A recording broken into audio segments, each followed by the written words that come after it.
कनकधारा स्रोत का शास्त्रों में बेहद खास महत्व प्रदान किया गया है।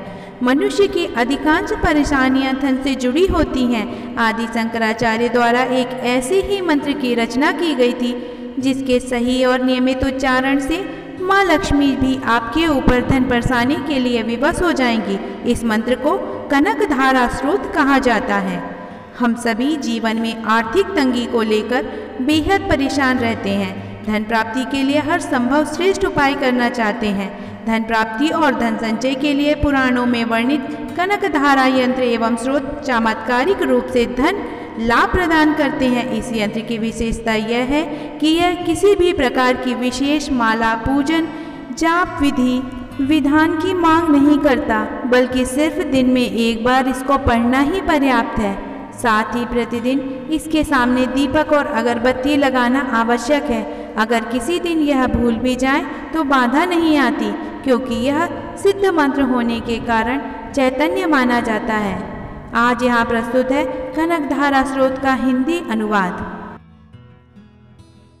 जैसे भ्रमरी अधि किले कुसुमों से अलंकृत तमाल तरु का आश्रय लेती है, उसी प्रकार जो प्रकाश श्री हरि के रोमांच से सुशोभित श्री अंगों पर निरंतर पड़ता रहता है तथा जिसके संपूर्ण ऐश्वर्य का निवास है, संपूर्ण मंगलों की आधात्री देवी भगवती माँ लक्ष्मी, वह कटाक्ष मेरे लिए मंगलदायी हो। जैसी भ्रमरी महान कमल दल पर मंडराती रहती है, उसी प्रकार जो श्रीहरि के मुखार वृंद की ओर बार बार प्रेम पूर्वक जाती है और लज्जा के कारण लौट आती है, समुद्र कन्या लक्ष्मी की वह मनोहर मुग्ध दृष्टिमाला मुझे धन संपत्ति प्रदान करे। जो संपूर्ण देवताओं के अधिपति इंद्र के पद का वैभव विलास देने में समर्थ है, मधुहंता श्री हरि को भी अधिकाधिक आनंद प्रदान करने वाली है तथा जो नीलकमल के भीतरी भाग के समान मनोहर जान पड़ती है, उन महालक्ष्मी के अधखुले नेत्रों की दृष्टि क्षण भर के लिए मुझ पर थोड़ी सी अवश्य पड़े। शेषशायी भगवान विष्णु की धर्मपत्नी श्री लक्ष्मी जी के नेत्र हमें ऐश्वर्य प्रदान करने वाले हों, जिनकी पुत्री तथा बरौनिया अनंग के वशीभूत हो, अधखुले किंतु साथ ही अपलक नयनों से देखने वाले आनंद कंद श्री मुकुंद को अपने निकट पाकर कुछ तिरछी हो जाती हैं।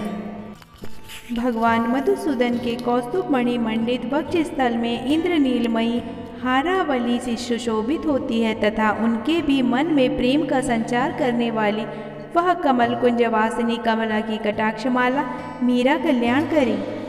जैसे मेघों की घटा में बिजली चमकती है, उसी प्रकार जो कैटभ शत्रु श्री विष्णु भगवान की काली मेघमाला के श्याम सुंदर वृक्ष स्थल पर प्रकाशित होती है, जिन्होंने अपने आविर्भाव से भृगवंशी को आनंदित किया तथा जो समस्त लोकों की जननी है, उन भगवती लक्ष्मी की पूजनीय मूर्ति मुझे कल्याण प्रदान करे।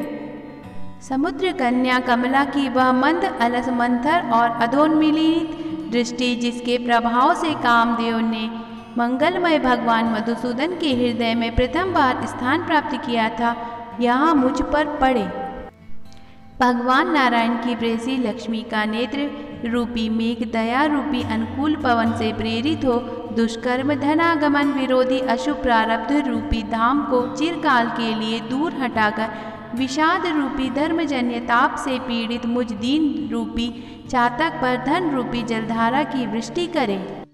विशिष्ट बुद्धि वाले मनुष्य जिनके प्रीति पात्र होकर जिस दया दृष्टि के प्रभाव से स्वर्ण पद को सहज ही प्राप्त कर लेते हैं, पद्मासना पद्मा की वह विकसित कमल गर्भ के समान क्रांतिमयी दृष्टि मुझे मनोवांछित पुष्टि प्रदान करे।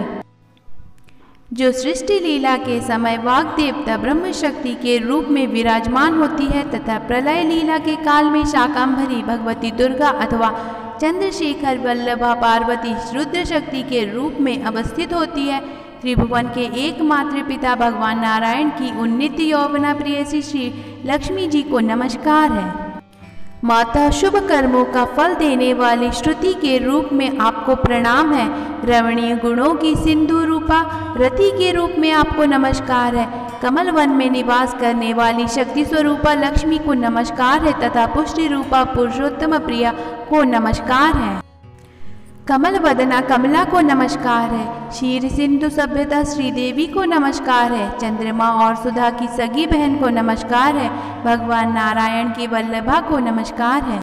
कमल सदृश नेत्रों वालिनी माननीय माँ, आपके चरणों में किए गए प्रणाम। संपत्ति प्रदान करने वाले, संपूर्ण इंद्रियों को आनंद देने वाले, साम्राज्य देने में समर्थ और सारे पापों को हर लेने के लिए सर्वदा उद्धत है, वे सदा मुझे ही अवलंबन दे, मुझे ही अपनी चरण वंदना का शुभ अवसर प्रदान करें। जिनके कृपा कटाक्ष के लिए की गई उपासना उपासक के लिए संपूर्ण मनोरथों और संपत्तियों का विस्तार करती है, श्री हरि की हृदयेश्वरी उन्हीं आप लक्ष्मी देवी का मैं मन, वाणी और शरीर से भजन करता हूँ। भगवती हरिप्रिया, तुम कमल वन में निवास करने वाली हो। तुम्हारे हाथों में नीला कमल सुशोभित है। तुम अत्यंत उज्ज्वल वस्त्र, गंध और माला आदि से सुशोभित हो।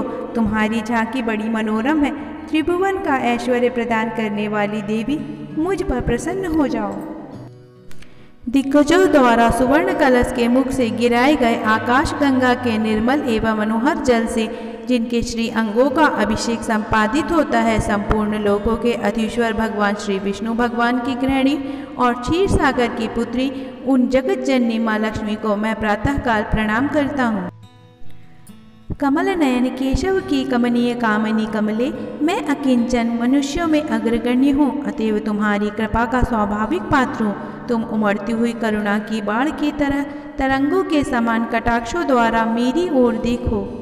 जो मनुष्य इन स्तुतियों द्वारा प्रतिदिन वेदित रही स्वरूपा त्रिभुवन जननी भगवती लक्ष्मी की स्तुति करते हैं, वे इस भूतल पर महान, गुणवान और अत्यंत सौभाग्यशाली होते हैं तथा विद्वान पुरुष भी उनके मनोभावों को जानने के लिए उत्सुक रहते हैं। अथ श्री कनकधारा सूत्र संपूर्ण।